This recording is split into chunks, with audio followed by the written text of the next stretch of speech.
नमस्कार, माझं नाव डॉक्टर अंगराज सावंत. मी orthopaedic surgeon wins hospital कोल्हापूरमध्ये कार्यरत आहे. आज आपण गुडघ्याची झीज म्हणजे गुडघ्याचा संधिवात जो वयामानानुसार होतो, ज्याला की आपण डिजनरेटिव्ह ऑस्टिओआर्थरायटिस असं म्हणतो, तर ते आपण डिस्कस करणार आहोत. तर गुडघ्याची झीज होणे म्हणजे नेमकं काय? तर गुडघ्याची झीज हे वयामानानुसार जी होते त्याच्यामध्ये आपल्या गुडघ्याचं जे आवरण असतं त्याला आपण कार्टिलेज म्हणतो.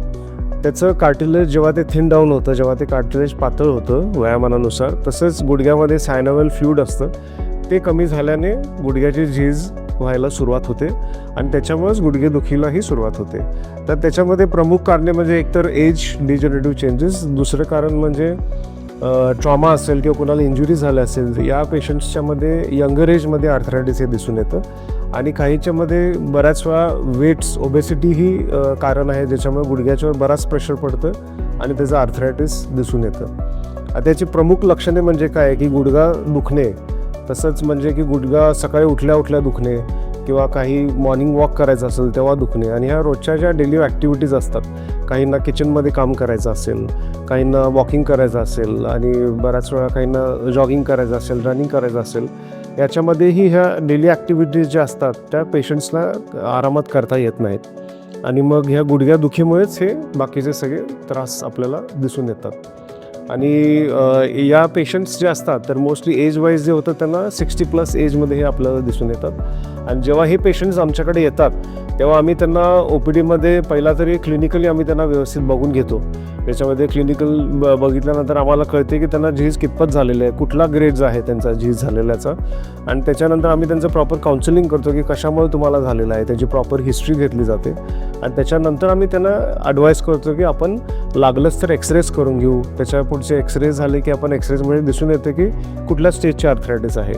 आणि मग जर लागलीच तर काही पेशंट्समध्ये आपण MRI ही करून घेतो, काहींना लागलं तर CT स्कॅनही करायला लागतं, ज्यांच्यामध्ये डिफॉर्मिटीज, ज्याला आपण गुडघे ज्यांच्यामध्ये जास्त वाकडे असतात तर ह्यांच्यामध्ये CT स्कॅनही करून घेतले जातात.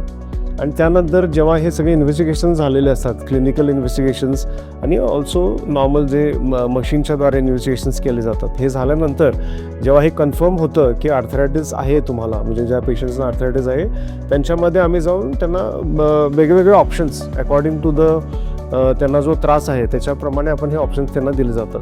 जसे ऑप्शन्स की पहिलं आम्ही त्यांना औषधं देऊन कितपत बरं होते हे बघतो आणि त्याच्यानंतर थोडेसे एक्सरसाइजेस सांगितले जातात त्यांना. आणि यांनी पण जर त्यांना पेशंट्सना बरे वाटले नाही तर आपण त्यांना सर्जरीचा हा ऑप्शन दिला जातो. तर सर्जरीचा ऑप्शन म्हणजेच काय तर टोटल नी रिप्लेसमेंट म्हणजे कृत्रिम सांधारोपण. तर हे कृत्रिम सांधारोपण म्हणजे काय तर आपल्या गुडघा म्हणजे काय, मांडीचं हाड आणि पायाचं हाड, त्याच्या हाडाचा ज्यानं जो जॉईंट तयार झालेला असतो त्या जॉईंटचे आपण सरफेस रिप्लेस केले जातात. आणि सरफेस रिप्लेस करण्याची ही शस्त्रक्रिया आहे ती गेली 50हून 1 वर्ष जास्त ही केली जात आहे आणि आपण इथेही सर्जरी एकदम इफिशियंटली करतो.